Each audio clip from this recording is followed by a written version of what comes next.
Hello and welcome to another episode of Two Guys and a Chainsaw. I'm Todd. And I'm Craig. Well, today we have a very, very special guest. I'm sure that she will be well known to many of our listeners here. She is an author, a philanthropist, entrepreneur, comedian, actress, television personality. But for two guys here on this show, we remember her most for staying up all night on Friday nights and watching her on USA's Up All Night program, where a lot of the horror movies that we review on this show we were first introduced to. So everybody please give a warm welcome to Ms. Rhonda Shear. And Rhonda, please say hello to the people out there. Hi, everyone. Let's see if I still have it. Hi, everyone, and welcome to USA Up All Night. Oh, gosh. That's awesome. It is so great to have you on the show here. Thank you. Really, really happy you were able to join us from your home in sunny Florida. Yes, it is sunny. It's hot, but I love that you guys are doing this, and I love that you are fans. It's awesome. Thank you. We are big fans. So yeah, we're here to chat a little bit about your career, how you got started, and how you got started with the Up All Night thing. You started out, I believe, in Louisiana, and then you made your way to LA. Like, how did that work out? What made you decide to get into this field in the first place? Well, I was a beauty queen, and then I ran for public office. I'm giving you the very abbreviated version. And then as Miss Louisiana, I was sent out to LA to do some modeling. And while I was out there, I somehow managed to get an audition for a Happy Days episode, which I did not get until years later. And I wanted to move to LA right then and there at 19. And my parents said, nope, not until you finish college. So I finished college and I ran for office. I won't go into that whole story. You'll read it in the book. That we'll talk about later. But then it was always in my mind to get back out to Los Angeles. So pretty much I didn't know anyone in LA. So I was one of those people that kind of took everything. I'm not sure if that was good or bad, but I worked for free. I worked for money. I did get an episode of Happy Days pretty quickly where I actually met Cassandra Peterson and we worked on, it was like literally the first Happy Days that we did. We both worked on there, who was obviously Elvira. And then I got a Bob Hope special and things started to really roll pretty fast for me in the mid 80s. And I thought, I'm going to have a series in a minute. Well, it didn't happen that fast, although I did continue to work as a working actress all through that time. And then I had an agent who said, they're looking to replace a girl named Caroline Schlitt on USA Up All Night. I go, USA what? I mean, I did not know the show, although later on I got to know the woman who was the president of the network, Kay Koplovitz, very well. She was like the first female, literally like the mother of basic cable. So what was really cool is I auditioned, but I auditioned along with about, hundreds of other women. They wanted to change the image of the first gal that they had, who I thought was really good. But hey, what can you say? You never know what networks are doing. They wanted a little bit more of a sexier feeling to keep people tuned into these movies that they thought were really bad. So I created Up All Night in my kitchen, the way of saying it, so that I would just have a little shtick thing. And the character kept growing through the years. And I was really lucky to stay with that show from 91 to 98. 450 episodes. Wow. We are so happy you did. I really loved it. I really loved every second of it. And even though I knew eventually I'd be typecast and that would kind of hurt maybe in the end, I didn't mind it because I really had a blast doing it. And it helped my stand-up. I did stand-up comedy a lot. I was starting stand-up in the mid to late 80s and I kept doing it. And then by the time USA came along, then I was headlining. And so of course that helped, the financial, getting my money a little higher up for my stand-up gigs. So it was a great time, a lot of traveling, a lot of fun, and I wouldn't change a thing. It's so nice to talk to you. I can't thank you enough for doing this with us. We're big fans. You're welcome. So are you two guys friendly, and now you're distanced by many countries? That's right. Todd lived briefly in the same Midwestern town where I live, and we started doing this podcast together. And then soon after that, he got a career opportunity in Beijing, and so we've been doing it remotely since then. It's been years now. Wow. It was arguably more fun when we could sit down together and watch the movies and talk about them, but Right. it's nice to still be able to stay connected. Hopefully I can talk some horror films with you. I can tell you this, I don't know if you guys know it, but I'm doing a live show myself right now, which started with the quarantine, and it's called Rhonda Shear Social Hour. And you might hear my puppies in the background every now and then. But anyway, it's called Rhonda Shear Social Hour, and it broadcasts on my Facebook fan page. And now it's live streaming at the same time. It's 9 p.m. Eastern time on Saturday nights on YouTube, the Rhonda Shear TV channel. And then we put it on RhondaShearSocialHour.com. So it lives there along with the stars' names and their links to who they are. And it's really picked up steam. And so I'm starting to get like a lot more horror. It's really funny. I didn't realize I had these fans, but I mean, I should realize I have these fans, but I mean, they're like coming out of the woodwork again. And so like I have Elvira's going to come on my show in a little bit, but she can't come on as Elvira.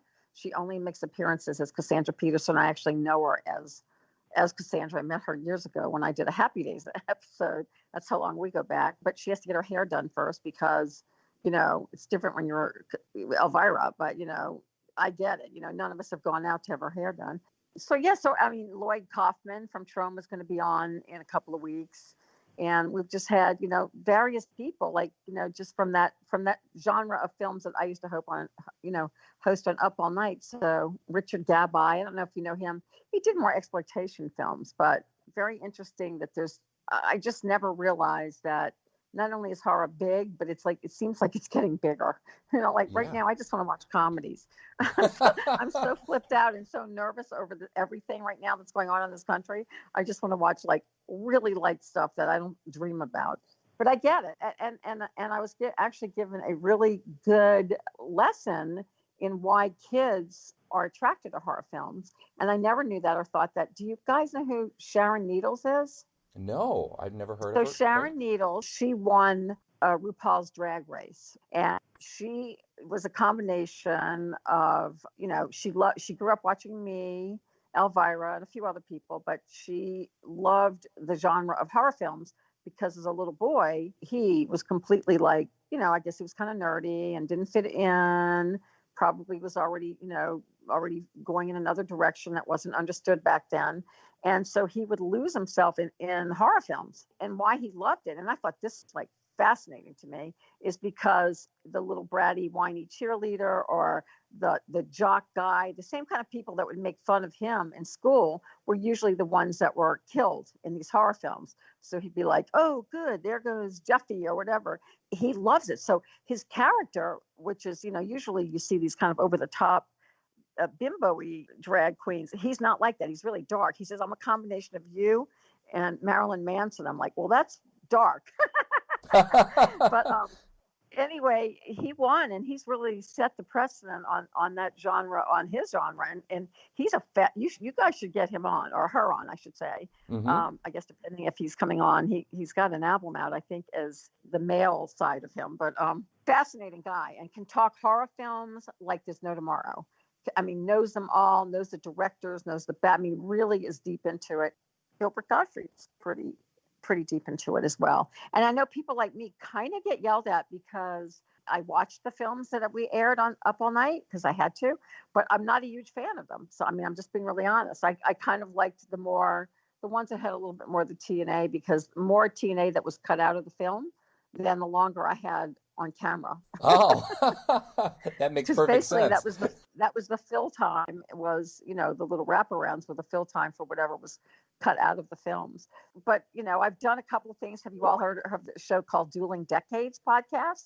No, I haven't. What's this? They are, it's basically horror films too.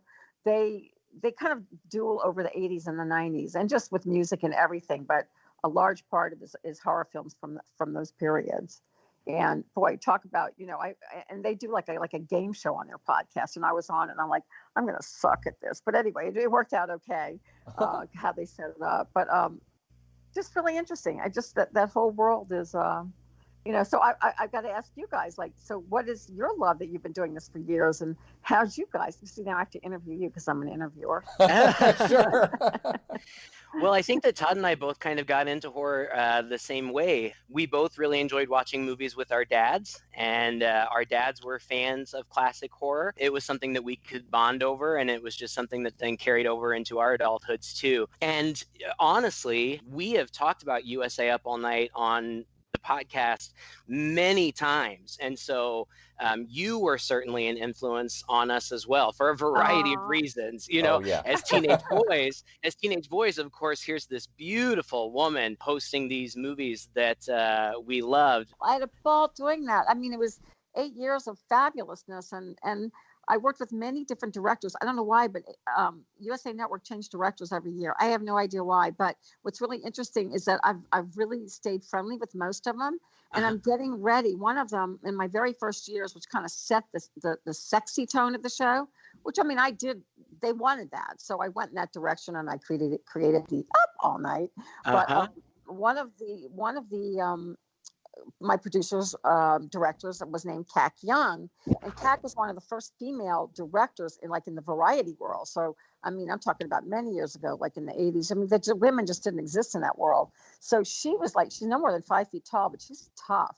And, I must have given her grief during the show, I'm sure, because I would see things one way and she'd see it another way, but we've become really close friends through the years. Long story short, like, she and I were on a Zoom call yesterday because we're getting ready to do a cooking pilot together, and she wants to bring a lot of the Up All Night elements back into it, in like either the bedroom or at the boudoir, or very Rhonda-esque costumes. So I think it's going to be a blast. It's going to be, just she did cooking programs long before she did anything else, when there wasn't even a Food Network back then. So, it's really funny. I've stayed friendly with a guy named Marty Bike. Marty did a lot of Gilbert Gottfried shows.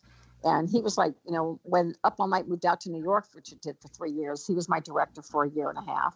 And I probably gave him grief. I mean, because he wanted to change it more to Gilbert-esque and take me away from the what he thought was bimbo. I'm like, but you never really watch a show, because we were doing a lot of smart things. We were just doing it tongue in cheek.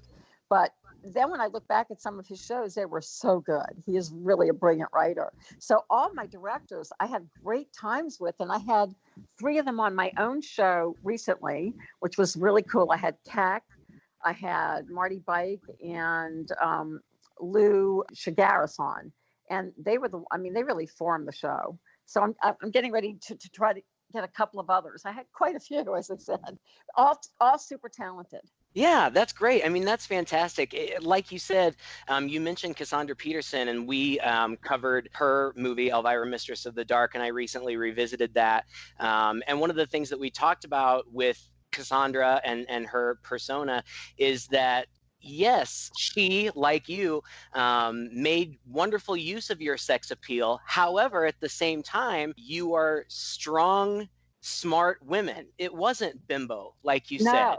I spent today watching your content all over the internet. I can't believe how much content you have out there. I watched your most recent episode of your social hour, and I watched lots of old clips from Up All Night, and you're absolutely right. It was clever, and it was fun, and you were tough. The horror website Bloody Disgusting just did a piece on Up All Night, and they talked about you a lot, and how you really shaped a love for the genre for so many people, particularly people who are now my and Todd's age, who grew up in the 80s and the early 90s. It seemed like you were having an amazing time. One of my favorite clips that I watched today was when you had Linnea Quigley on the show, and we've had her on our show too, and just had such an amazing time with her. She's awesome. I love Linnea. We've remained friends. She was living in Florida for a while. She's back out in LA, and she's working. I was trying to get all of the girls. I've had Linnea on twice. I'm trying to get like a bunch of them on. They're just hard. Who I am going to have on, he had to have a little mini surgery, so he was scheduled. Do you know who Jim Wynorski is? Oh, yes. Big fan. So I'm going to have Jim on. Jim is getting ready to do a film with Becky LeBeau it's something about Bigfoot. And I just read on his page today that she's not comfortable with COVID at the moment, so they want to push it back to the numbers a little bit down. They were getting ready to start filming, but he had to have he had some, I think some minor surgery. So he was scheduled to bring on his whole cast last week. So we had to change that, which is fine. We're used to being on the fly. Sure. But he's August with Becky and like 4 other, I don't know, they're younger, so they're really cool. Like I know Brooke Stevens, I know Deborah Lamb really well. I mean I know all of these gals, and we're trying one day to get them on. Like I said, we're having Lloyd on. It's really hard to book everybody at the same time just because everybody's schedule is crazy. Even though you'd think it'd be a little easier now, but Right. But I had Joe Bob Briggs on a couple of weeks Oh ago. my goodness. And that was really cool. He's really funny. I'm like, I can't believe you've been doing this all these years. And he goes, yep, I've just been doing the same thing over and over. And they keep trying to change my format. I'm like, why change something if it's working? So Yeah. I forget the name of the network he's on. It's under AMC. Shutter, I believe. Shutter. But he just got picked up again. So I'm really happy for him. Really nice guy. Really, and super, super smart. Yeah. I mean, the people in this, I have to say, I haven't done probably as many conventions as I should. I've been asked to do a few, but, maybe in the future after things are a little bit calmer, in the medical world, I should really get back into it because your generation and your age group has such a love for it and grew up with me. I got so many young boys through puberty. And for sure. And I'm getting fan mail like crazy again from like my Up All Night days. And I think it's the same, like you said, it's at, late 30s into the 40s, and a lot of people who did watch with their parents and their fathers. I think it's really sweet. And I think I'm more into it. Back then it was like amazing to be on a TV show, and I was doing stand-up comedy, and I was working, all over the country and headlining, and also looking for other opportunities. And I love doing Up All Night. I mean, I flipped out when the network was changed. They were trying to save the network, and things just changed. It wasn't because they canceled the show. Everything changed when we were taken off the air. But the cool thing is that I've kept so many of the contacts, and the contacts, people keep working. And the fact that I'm going to be working with CAC again is like, oh my gosh, talk about full circle. Wow. So it's very, I mean, so, people go, oh, wow, you really took the great route. So what happened is, after Up All Night was off the air, I continued to look for some jobs, and, I was still, but I was really so typecast because instead of Cassandra used Elvira as the name, I used my own name because I wanted to get my own name out there. So that was stupid. Other than that was the only dumb thing I did. Instead of, coming up with like some kind of other name for the character. So then, when the show was over and then on my casting calls, I was so associated with the show. Then after years passed, things changed. It's funny. I had 2 auditions last week that came out of nowhere. Now they put everything on tape for things back in LA, which I thought was hysterical. I mean, I'm not looking for anything. If it comes in my direction, great. Or if it's something that, I want to do, or like my social hour. But, my husband is my junior high school sweetheart. We reunited and we started this business together, and we've almost been married 20 years. So, when we first did it, it was like, well, I didn't really want to leave LA, but it was really tough on me those first couple of years right after Up All Night. And then this business really just started to take off. I mean, we literally owned it. I don't represent the brand. We own the brand. We design, we manufacture everything under the Rhonda Shear, intimate apparel label. So it's really fun. And it's like, I had all these male fans during Up All Night. Now I have like these amazing women fans who love my intimate apparel and my bras because they help them and they make them feel great. And so it's like this whole other world of, women reaching out going, oh my gosh, you've made me feel so good about my body again, blah, blah, blah. Then at the same time, I'm getting like these Up All Night fan letters again. And it's really funny. It's like I've always walked like 2 sides of my career. And, it's like just very interesting. I've never been able just to have, I don't know if there is anything normal. I think I prefer the way it is. If it's a cooking show, I love to cook. If that happens, that would be awesome. As long as I'm enjoying it. I loved Up All Night. I did. I had a blast. I was lucky to work with really talented people. There was a guy named Dean. I know I'm talking blabbing. I don't let you guys get bored. It's fine. But there was a guy named Dean Johnson who was like started off as a little runner and then a little assistant. Next thing you know, he was writing some of the shows. He has been producing for Bill Maher. He is like his lead producer for many years. And he was brilliant. He was a baby. Like I would love to get him on, but I think, I don't think he's going to pay me the time of day, which is sad. I really get through to a lot of people and they are so thrilled. I mean, like Elvira, I mean, they're down to earth people, which is really great, which makes me, people like Judy Tenuta, longtime friends. I mean, my comic friends are there for me because that's a whole nother world. But it's interesting. It is. It certainly is. And you have just been wildly successful. I mean, I couldn't believe when I went in to do some research for this interview. I mean, I know you from Up All Night, but I saw that you have your intimate apparel line. And not only do you have it, I mean, it's huge worldwide. I'm watching your internet show and I'm looking at your Instagram page. You live in a beautiful home. You've got that wonderful little studio set up there. You're incredibly active in charity work. Something that you and I have in common is you're a big animal lover. I loved seeing the pictures of all your little doggies. And I fully intend to submit a photo for Play Up. Oh, good. So... Oh, that makes me so happy. Oh my gosh. That's why I love doing the show, because slowly we're starting to we're still having technical problems, but my husband, he's really behind it. And it's really nice because, every now and then I like to try to make him feel guilty and said, you pulled me out of LA and I sell bras, but I'm not doing what I want to do. But he's really supportive of the other side. And we literally created a television studio in the upstairs of our house. And we had to initially because HSN, Home Shopping Network, is still our biggest customer. And I mean, we have a lot of customers, but they are like the bulk of our business. When they shut down their studios, because not only am I the owner of the company, but I'm the guest, I'm the on-air talent. Mm-hmm. So when that happened, we had to Skype, which I was thrilled about. I mean, I thought, we all thought it was going to be 2 weeks, right? Anyway, we've been Skyping for months, and I was the first one to Skype. So they kind of used, oh my gosh, people are doing amazing things. I think there's a lot of people that have studios in their homes now, but in lighting. But we were one of the first ones to did it, and I shot all over my house, and it was fun. And what's knock on wood, what's happened is our business is up, and HSN's business is up. So I think there's this feeling of reality and going into people's homes and seeing their homes and things being very real. And I think people are really liking it, and people are home more, so they're shopping from home, they're online more. So business is good for them, and business has been good for us. So that then led, I said, well, we're Skyping. And I have a lot of producer director friends here because there's so much infomercial work and there's a lot of other, industry work in the Florida area. And one of my friends said, you should just do an internet show. And I was like, Then I started thinking this would be fun just because I'm kind of bored. And then we started doing it. I mean, my husband just bought a switcher. So eventually we'll be off, but some of these, like we're on something called Be Live, and their technology is really not set up to be perfect for what we want to do.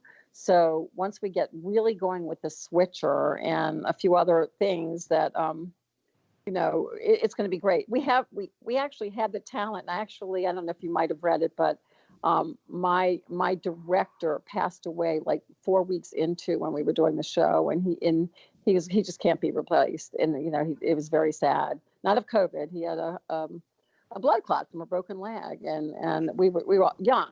We were all just shocked. So we dedicated the show to him. I continue to do it in his honor. He was the one who told me I should do it. But switchers and all of the equipment for him was easy. Now we're all kind of hunkering down and figuring it out, but we will. So yeah, my husband's over there on the other side. He's going, it's the streaming stuff. But anyway, bar all that, we're starting to add some fun elements and some up all night kind of things and some fun things. And I love interviewing people from the film industry.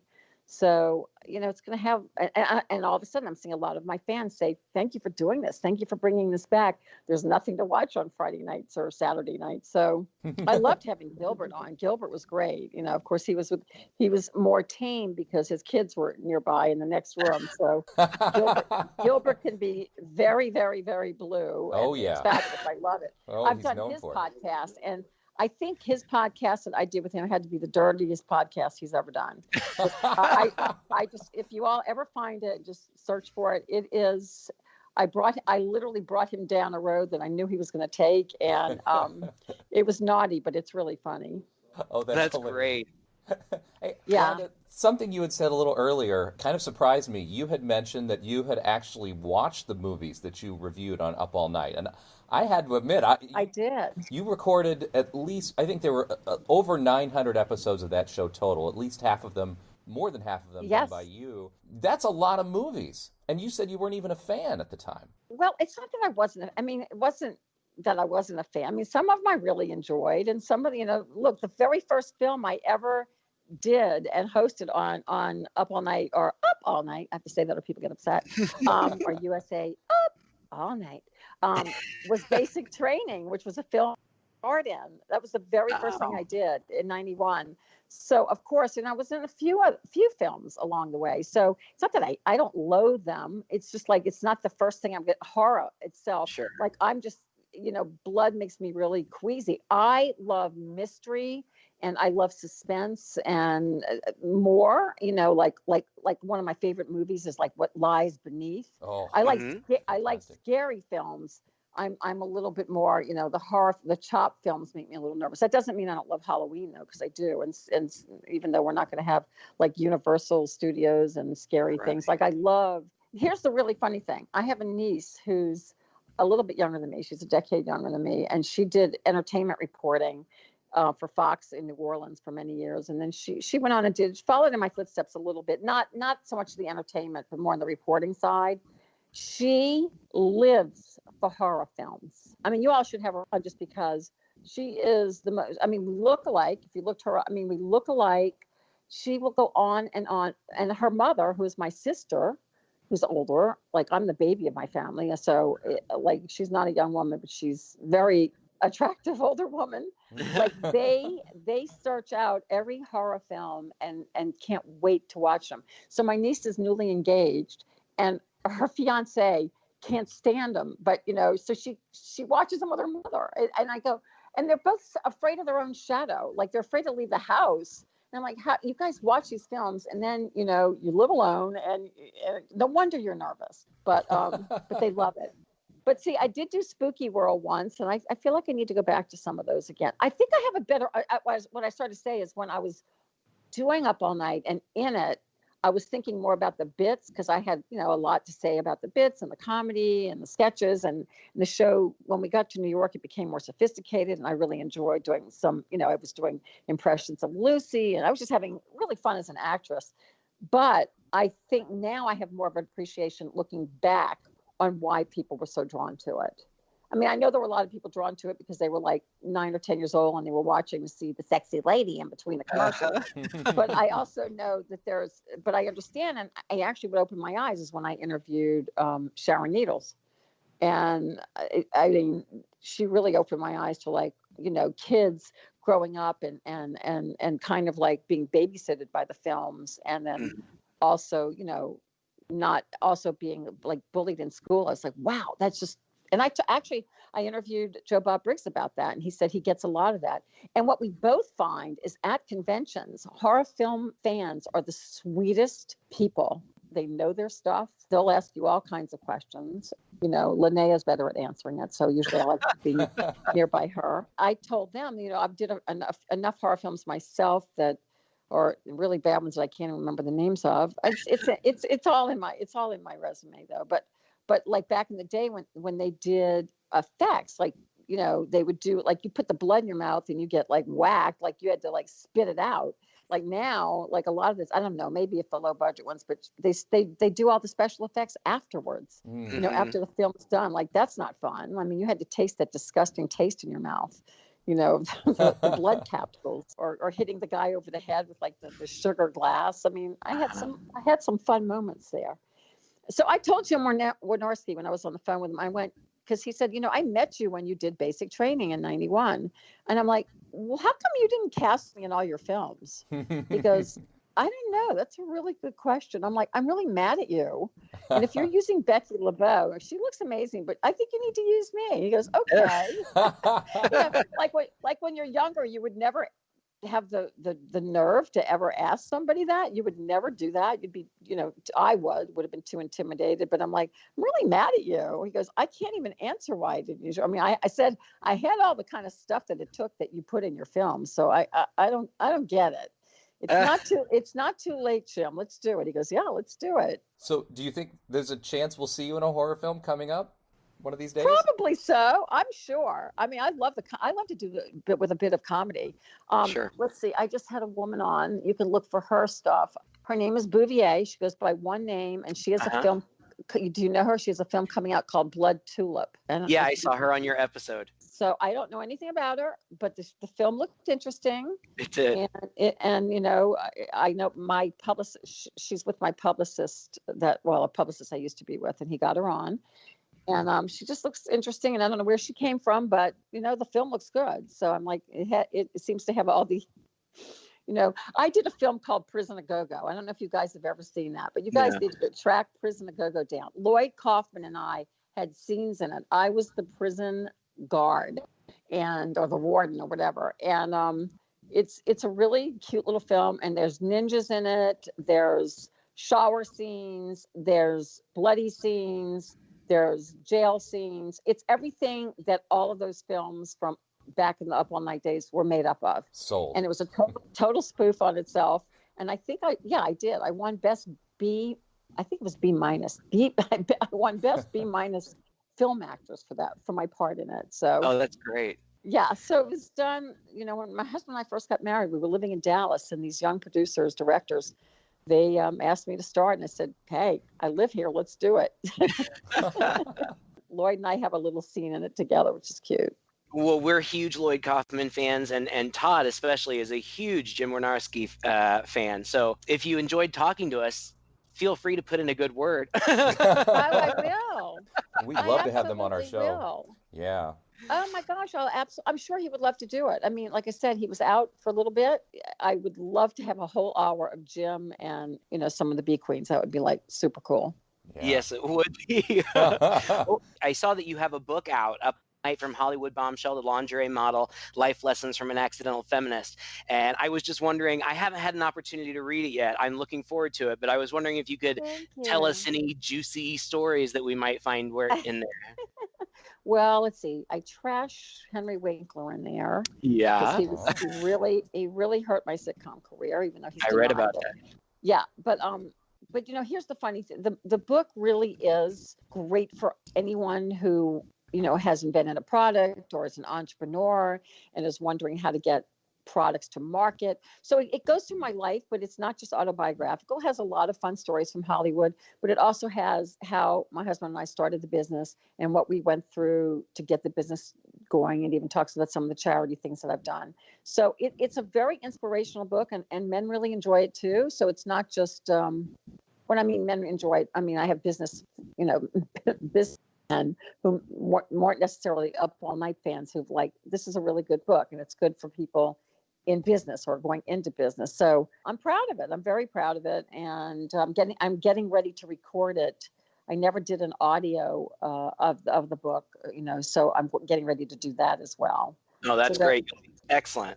Yeah, I think people tend to pop those in the car and listen to that more. And I've had more people say, do you have an audio version of it? I'm like, I need to do that. And I'll do it myself and it'll be fun. And the book is available on your website, rhondashear.com, right? Yes, it's available on rhondashear.com and Amazon. So either way. So thank you so much for that. And it is being shopped around. It was shopped around, then it's being shopped around again right now as a series or a film. And I never, I don't ever talk that much about that stuff because I just, I don't put too much stock into it because, I've been through the Hollywood, ups and downs. And if it happens, it's great. I have a great writer who has rewritten it and written it over and over. I see it more as a series. I could see the fun setting of the 80s and the 90s and the clothing and just, the Up All Night days, and then going to be an entrepreneur. It has a lot of the film, not like it, but just like the film Joy, which was about being a woman entrepreneur and starting from basically completely switching careers. So it has a lot of that going on in it. So it's very female empowering. It also has a lot of Me Too moments in it, which which we could, if we were doing a film or a TV show, could get a little deeper into that. I couldn't do it all in a book, but we kind of touched on all of that. So it's a good read. I mean, I'm proud of it. And everyone that's read it really seems to really enjoy it. So one other thing I just want to say, I know you guys are probably really big fans, as she was a really dear friend of mine, is Julie Strain. And I'm really sorry about what's going on in her life right now. That she's been ill. I mean, you all know who I'm talking about, right? I do, yes. I Julie wasn't Strain. aware that she's ill right now. She has early dementia, and it's not good. So it's, all of us in the industry, who, I mean, I knew her, oh my gosh, we did so many things together, have just been really saddened by it. I mean, she's still with us, but no longer being able to communicate. But lovely person, and why I thought of her is because I know Jim did a lot with her and really loved her as well. But those gals were all great, and why I love them, they all came on up all night. They were good sports. They did crazy stuff. Linnea we probably did more shows together than anyone. Well, we had a blast talking to her. Yeah, it was blast chatting with her. Yeah. I mean, did you hear a lot of dogs in the background? Oh yeah. Craig and Linnea commiserated and chatted a lot about dogs for our interview. I mean, it's so funny because my dogs are being quiet right now for some reason. I think when I just blab on, they kind of zone out to my voice. I have 5 little chihuahuas, but her dogs heard my dogs, and then her dogs, she's got some big dogs, and then she rescues everything. And the next thing you know, no one could hear anybody. So, but I love that. And so we actually have just put a doggy cam up on our show too. So I keep saying, cut to the dogs. They're basically just sleeping by my feet, but they have to be. I love my babies, and I love doing things for, animal, rescue. That's definitely one of my big things. Absolutely. Well, we don't want to keep you, but I just can't say enough. I never would have thought at 13 or 14 that I would be speaking to the Rhonda Shear.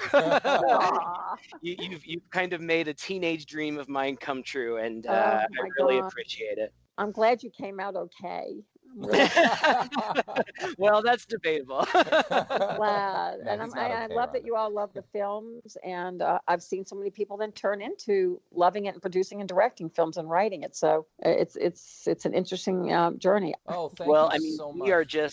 We are just fans at heart. That's why we do this. We don't make any money from this or anything. We just do it because of the love of doing it. And so we thank you so much for being here with us today. Thank you, Craig. Thank you, Todd, all the way over there. Be safe. Be safe. And if you get the secrets to the cure for this COVID, and if it comes first from over in Beijing, will you please let me know immediately? Oh yeah, absolutely. I have my own scientists working on that over here, so good. I'll let you know. Well, when you're we get working in that world with all the games and apps. You might just come across someone who might have it. So that's so true. Keep up the good work. Keep the eye out. Thank you, guys. Really great talking with you. Thank you so much, Rhonda, for joining us today. It was wonderful talking with you about your memories and your place in the industry. And once again, thank you for coming on the show. You are listening to Two Guys and a Chainsaw. If you enjoyed this podcast, please share it with a friend. You can find us all over the web. Just search for Two Guys and a Chainsaw, or go to our website, twoguys.red40.net, where you can find a whole host of back episodes. And also, leave us a comment. Let us know what you thought of this episode. Give us a request for a movie we should be doing in the future. Until next time, I'm Todd.